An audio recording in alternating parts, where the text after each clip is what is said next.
CTET 2026। मेरा नाम है प्रेमपाल सिंह और हम क्लास कर रहे हैं एसएसटी की।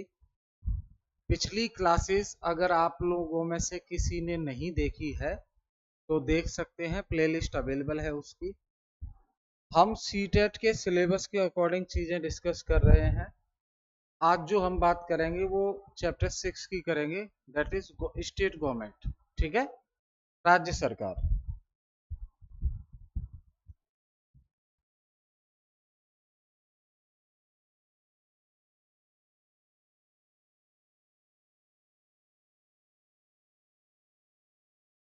हम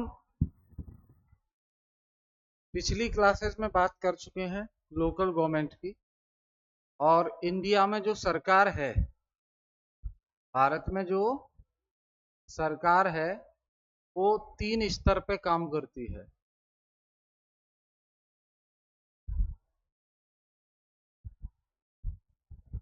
तीन स्तर पर काम करती है। कौन कौन से? एक तो केंद्र सरकार, राज्य सरकार,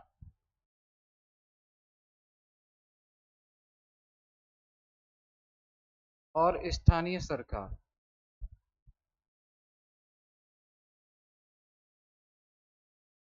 ठीक है,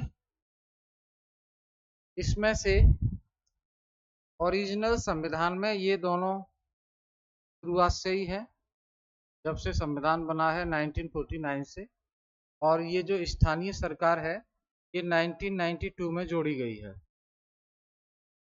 ठीक है, तो अभी जो हम बात करने वाले हैं वो हम बात करने वाले हैं राज्य सरकार, यानी कि इसकी सेकंड लेवल ऑफ गवर्नमेंट। ठीक, राज्य सरकार कैसे कार्य करती है?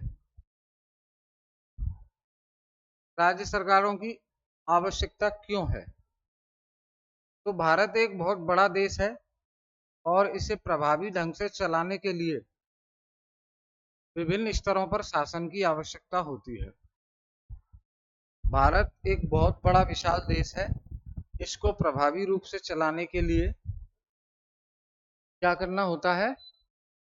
कई स्तर पर सरकार की आवश्यकता पड़ती है, तो उसी में से एक है राज्य सरकार।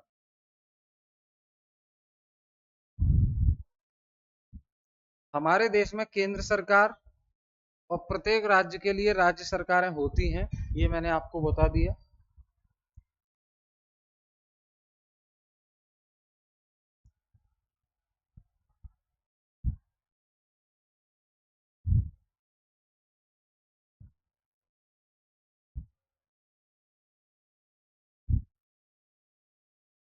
अब देखिए, यहाँ पे आपको बताया गया है इस चैप्टर में एमएलए कौन होते हैं। तो एमएलए यानी कि विधायक, ये राज्य सरकार में होते हैं।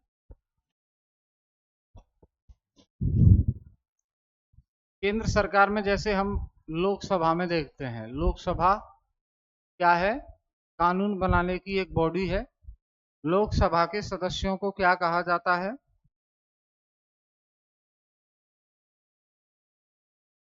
एमपी, यानी कि सांसद। ठीक, वहीं जो विधानसभा है राज्य के अंदर होती है, विधानसभा के सदस्यों को क्या कहा जाता है? एमएलए, यानी कि विधायक। उसी के बारे में बताया गया है। एमएलए कौन होता है?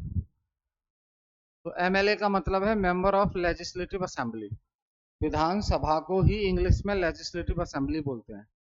तो member of legislative assembly MLA हो गया। एमएलए का जो चुनाव है वो डायरेक्टली होता है, यानी कि डायरेक्ट चुनाव वो होता है, डायरेक्ट इलेक्शन वो होता है जहां जनता वोट करे। जहां जनता वोट करे। तो राज्य के अंदर विधानसभा के चुनाव हर 5 साल में होते हैं। राज्य के अंदर विधानसभा के चुनाव हर 5 साल में होते हैं और हर 5 साल में होने वाले चुनावों में जो व्यक्ति विधानसभा का चुनाव जीतता है उसे विधायक कहते हैं। जीतने के बाद वो क्या बन जाता है? विधायक बन जाता है, यानी कि एमएलए बन जाता है। ठीक, तो चुनाव जो है, विधायकों का चुनाव जनता के द्वारा सीधे तौर पर किया जाता है, जनता वोट देती है। कॉन्स्टिट्यूएंसी क्या होता है? निर्वाचन क्षेत्र। जिस क्षेत्र से कोई व्यक्ति चुनाव लड़ता है उसे निर्वाचन क्षेत्र कहते हैं, यानी कि कॉन्स्टिट्यूएंसी। तो each state is divided into areas called constituency. हर एक राज्य अलग अलग कॉन्स्टिट्यूएंसी में डिवाइडेड है। जैसे दिल्ली 70 कॉन्स्टिट्यूएंसी में डिवाइडेड है। हर कॉन्स्टिट्यूएंसी से एक व्यक्ति चुनाव जीतेगा और वो फिर विधानसभा में बैठेगा और कानून बनाने का काम करेगा। ठीक, from each constituencies people elect one representative who becomes an MLA. हर निर्वाचन क्षेत्र से वहां के लोग एक व्यक्ति को चुनते हैं, उसे ही हम एमएलए कहते हैं और वो एमएलए बन जाता है। ठीक है,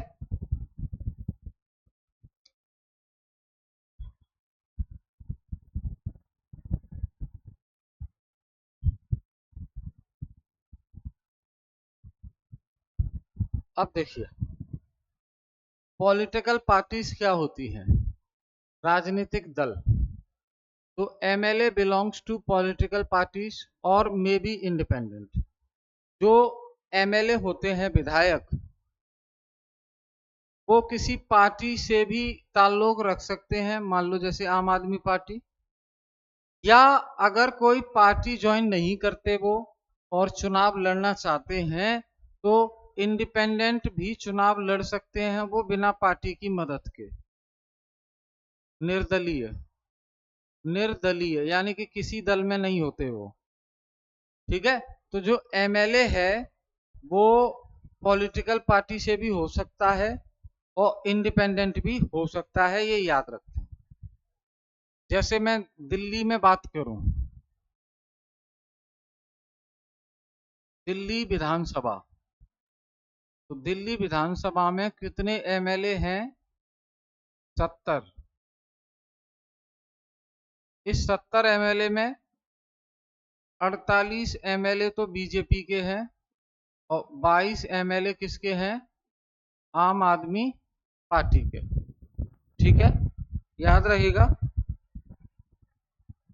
अब दिल्ली में कोई इंडिपेंडेंट नहीं है, दिल्ली में कोई भी एमएलए इंडिपेंडेंट नहीं है, यानी कि वो जितने भी एमएलए हैं दिल्ली में वो पार्टी से ही चुनाव लड़े हैं। अब है, देखो रोल क्या है, काम क्या है एमएलए का। तो विधायक जो होते हैं विधानसभा में अपने निर्वाचन क्षेत्र का प्रतिनिधित्व करते हैं, यानी कि जिस एरिया से उन्हें चुनकर भेजा गया है उस एरिया से संबंधित समस्याओं पर बात करना, विचार करना, डिस्कशन करना, चर्चा करना, ये एमएलए का काम होता है विधानसभा में। क्योंकि वो अपनी निर्वाचन क्षेत्र को प्रतिनिधित्व करते हैं, यानी वहां के रिप्रेजेंटेटिव हैं, वो वहां से चुन कर आते हैं। तो उनकी एक दायित्व है, जिम्मेदारी है कि उनके एरिया में किसी भी प्रकार की प्रॉब्लम हो तो उसको लेकर वो आवाज उठाएं और काम करें। They raise the problems and needs of their area. ये जो एमएलए हैं वो अपने क्षेत्र की समस्याएं और आवश्यकताएं उठाते हैं। ये जो एमएलए हैं वो अपने क्षेत्र की समस्याएं और आवाज उठाते हैं। अब है लेजिस्लेटिव असेंबली क्या है? विधानसभा। तो भैया विधानसभा क्या है? ये राज्य की विधायिका होती है, राज्य की विधायिका। राज्य की विधायिका क्या करती है? कानून बनाने का काम करती है, कानून बनाती है उस राज्य के लिए। तो विधानसभा क्या है? कानून बनाने वाली बॉडी राज्य की। और विधानसभा में कौन बैठता है? एमएलए बैठते हैं, यानी कि विधायक। और यही एमएलए कानून बनाने का काम और जनता की समस्याओं को लेकर बात करते हैं। विधानसभा वह स्थान है जहां सभी विधायक इकट्ठे होते हैं। सत्ताधारी भी और विपक्ष दोनों के सदस्य होते हैं। जैसे मैंने आपको बताया, दिल्ली में 48 बीजेपी, 22 आम आदमी, तो रूलिंग पार्टी अपोजिशन दोनों के ही एमएलए बैठेंगे। ठीक है।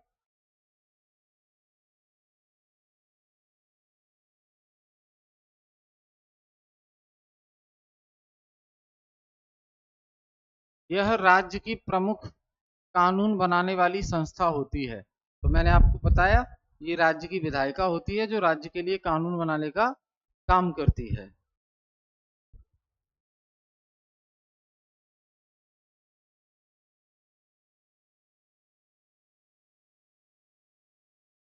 काम देख लो, विधानसभा का काम क्या है। राज्य की समस्याओं और मुद्दों पर चर्चा करना, राज्य सूची के विषयों पर कानून बनाना या संशोधन करना। 3 प्रकार की सूची होती है भारतीय संविधान में: संघ सूची,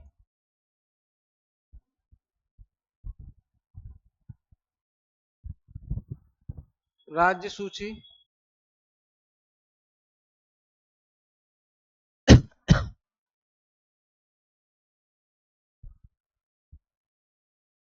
समवर्ती सूची।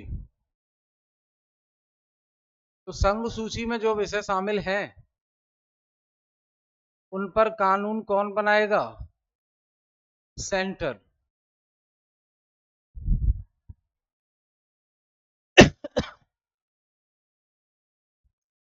राज्य सूची में जो विषय शामिल है उन पर कानून कौन बनाएगा? राज्य। समवर्ती सूची में जो विषय शामिल है कौन बनाएगा कानून? केंद्र और राज्य दोनों में से कोई भी बना सकता है।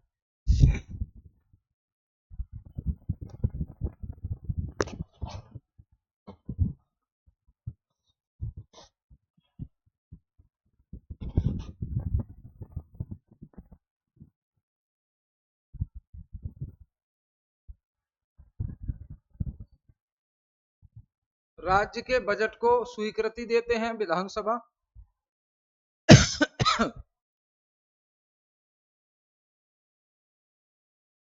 राज्य के अंदर जब राज्य सरकार का बजट आता है तो उसको अप्रूवल देने का काम कौन करता है? विधानसभा।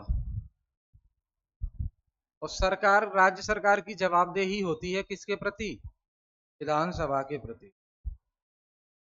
जैसे केंद्र सरकार की जवाबदेही होती है लोकसभा के प्रति, वैसे ही राज्य सरकार की जवाबदेही विधानसभा की। सरकार कैसे बनती है?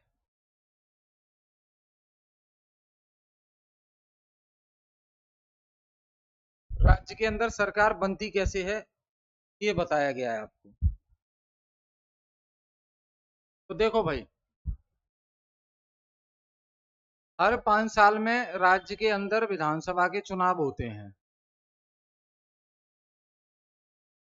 ठीक है। इस विधानसभा के चुनाव में जो पार्टी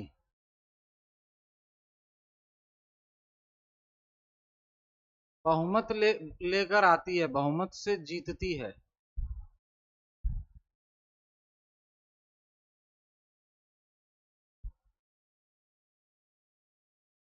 वही पार्टी सरकार बनाती है।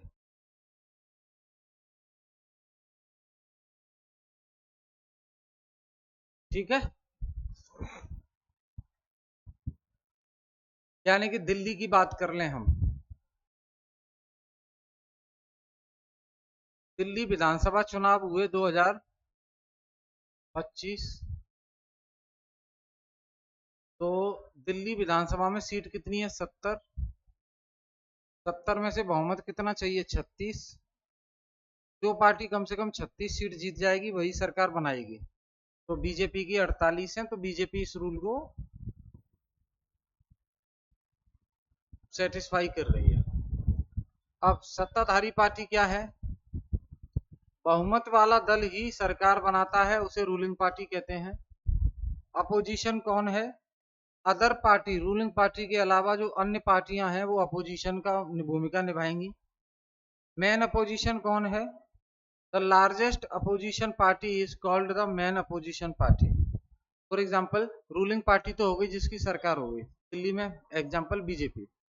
अपोजिशन पार्टी कौन? जो रूलिंग पार्टी के अलावा सेकंड लार्जेस्ट पार्टी होगी चुनावों में, यानी कि सबसे ज्यादा तो सीट रूलिंग पार्टी की हो गई। दूसरे नंबर पे जो पार्टी है जिसकी सीट इतनी आई है, जो सेकंड नंबर पे है तो वो अपोजिशन, मेन अपोजिशन पार्टी कहलाएगी। बाकी सब जो दो तीन पार्टी और भी होंगी, थोड़े बहुत विधायक जीते हैं, वो भी अपोजिशन ही कहलाएंगी। लेकिन मेन अपोजिशन पार्टी कौन होगी? जो सेकंड लार्जेस्ट पार्टी है।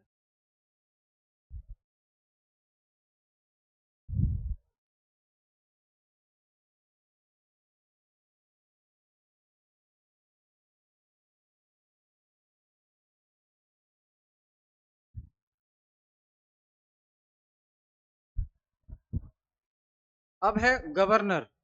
राज्यपाल कौन होता है? राज्यपाल कौन होता है? तो देखो भाई, राज्यपाल राज्य का प्रमुख होता है, कॉन्स्टिट्यूशनल हेड कह सकते हैं।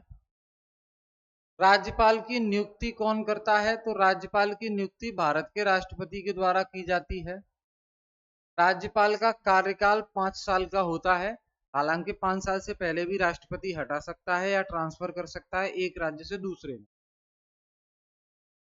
राज्यपाल की भूमिका क्या है? तो देखो भाई, बिना राज्यपाल के सिग्नेचर के, बिना राज्यपाल के साइन के राज्य के अंदर कोई कानून नहीं बनेगा।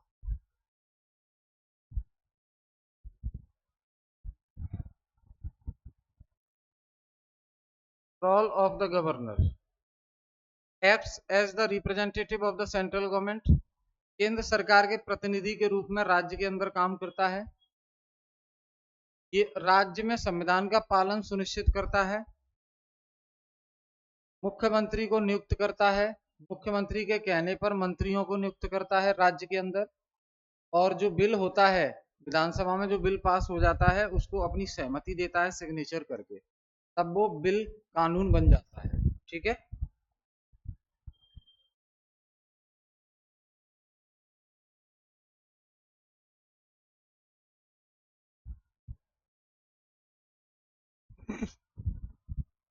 फिर है मुख्यमंत्री और मंत्रिपरिषद। मुख्यमंत्री और मंत्रिपरिषद। तो मुख्यमंत्री क्या है? सत्ताधारी दल का नेता मुख्यमंत्री बनता है। और सरकार का वास्तविक कार्यकारी प्रमुख होता है मुख्यमंत्री।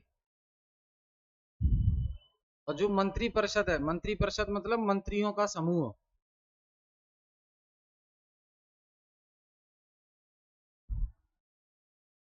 मंत्री लोग भी मुख्यमंत्री के द्वारा ही चुने जाते हैं। मंत्रियों की नियुक्ति राज्यपाल के द्वारा। और प्रत्येक मंत्री को एक विभाग दिया जाता है, उसे कहते हैं पोर्टफोलियो, यानी कि कौन सा डिपार्टमेंट का मंत्री बनाया है व्यक्ति को, उसे कहते हैं हम portfolio.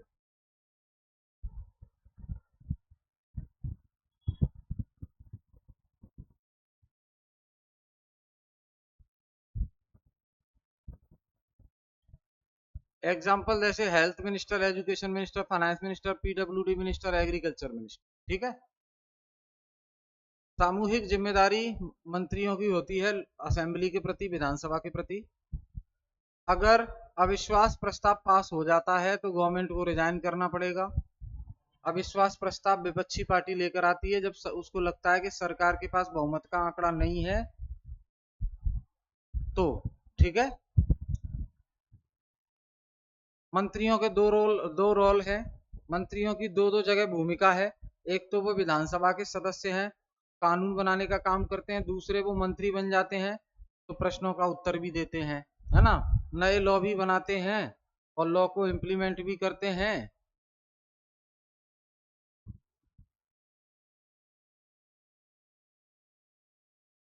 Working of the government, government के काम। सरकार का कार्य केवल कानून बनाने तक सीमित नहीं है। कानूनों का एग्जीक्यूशन करना, कानून को लागू करना भी सरकार का ही काम होता है। गवर्नमेंट की जो स्कीम है वो विभागों द्वारा चलाई जाती हैं। नौकरशाही यानी कि आईएएस आईपीएस मंत्रियों की सहायता करते हैं काम करने में। डेली का एडमिनिस्ट्रेशन संभालते हैं। गवर्नमेंट की अकाउंटेबिलिटी क्या है, असेंबली में अगर क्वेश्चन किया जाए सरकार से तो जवाब देना पड़ेगा, और जनता के प्रति मीडिया और चुनावों के माध्यम से भी जवाब देना पड़ेगा। ठीक है दोस्त, तो ये हमने क्या किया, राज्य सरकार की क्या किया, राज्य सरकार। क्लियर है, तो ये चैप्टर आप अच्छे से पढ़ लीजिए। कोई भी डाउट है हमें कमेंट करके बताइए। हम फिर मिलेंगे नेक्स्ट क्लास में, तब तक के लिए जुड़े रहिए। बहुत बहुत धन्यवाद।